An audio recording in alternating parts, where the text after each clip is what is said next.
Hi, I'm Karen Height with High Tech Training. That's HITEK training.com. Today I'm going to talk about ball exercises, and everybody wants to do ball exercises. They're really popular right now because they're very effective core training exercise tools. There are different balls out there, different sizes and different substances that their skins are made of. And when you choose the right ball to buy, you don't go by what's printed on the box. It's going to tell you to buy a ball that is ultimately going to be too small for you. I am sitting on a ball. This purple ball is exactly the same size as this green one, but you're saying to yourself, but the green one's smaller. And that's because the green one, see how spongy that green ball is made of a skin that will not inflate to the degree that this one is. This is a very sturdy ball. In fact, I can lift weights on this ball. If I tried to do it on that one, it would burst. So don't buy your ball based on what's on the box or on its price. This is a very expensive ball. That's a cheap ball. And the ones that you get in the stores and the retail outlets are going to be even less expensive, but when you lay on them, they're going to squish like a pancake. And if the ball bursts from underneath you, you could get hurt very severely. So we're going to get rid of that ball and use this ball. We're going to work as a beginner on the ball, and balls are fun. You'll notice that I'm going to move around on my ball a lot, and that's what I want you to do. I want you to put your ball somewhere where you can see it and get on it. And if you're going to watch TV or work at your computer, even at work, people are using them at work now, sit on the ball instead of on a chair and start doing things like this. This is called a pelvic tilt, and I'm going to teach you how to do that.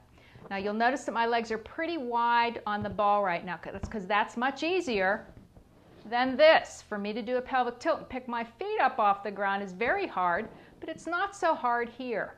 Now this is your pelvis, so you're going to pull your belly button in and you're going to be basically rocking your pelvis back and forth on the ball. And I'm going to keep my feet on the ball right now, so that you're on the floor right now, so that you can see what I'm doing. See how the pelvis goes back and forth. And what you want to imagine is you're taking the pubic bone and you're pushing it forward by pushing on your thumbs, and then you're pushing it behind you by pushing on your fingers instead. So if you place your hands firmly on the top of your pelvis, you can make this happen. Eventually, I'd like you to do that without your hands and just work the ball. So you have to learn how to balance on a ball. There is a fear factor on a ball, and we don't want to be afraid of balance exercises, so you need to practice this. The next thing you want to do is practice side to side motions.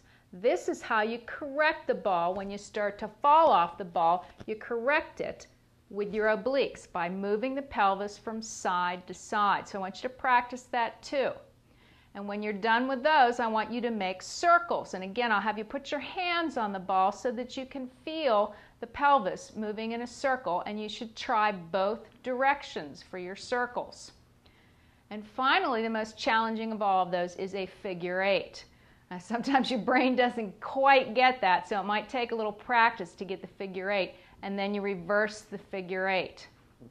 And you want to do it again a great number of times so that it gets in your brain and you make a pathway so that you can eventually sit on the ball. Now you'll see my feet are off the ground.